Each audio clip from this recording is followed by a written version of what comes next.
Cigre serokê MHP Feti Yildiz derbarê pêvajoya li Tirkiyê daxwaz ji aliyan kir ku zimanekî baldar bikar bînin. Derbarê pêvajoyê de jî her wiha Yildiz diyar kir ku divê mirovên xwedî hesasiyetên cuda tevlî vê pêvajoyê werin kirin. Cigre serokê MHP Feti Yildiz derbarê pêvajoyê de doh li ser hesabê xwe yê medya dijital daxuyanekî da. Yildiz di daxuyaniya xwe de daxwaza bêwestan a tevlîkirina kesên xwedî hesasiyetên cuda di pêvajoyê de kir û got werin em kesî li derva nehêlin.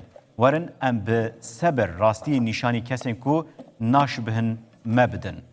Berî her tiştî em zimanekî baldar bikar bînin ku li gorî ruhê pêvajoyê be. Yildiz di parvekirina xwe de diyar kir ku qanûna çarşove a di çarşoveya pêvajoyê de ji hêla meclîsê ve hatiye erêkirin û ketiye meriyetê divê ji her kesî re dubare were şirovekirin. Söz almış bulunuyorum. Bu vesileyle Gazi Meclisi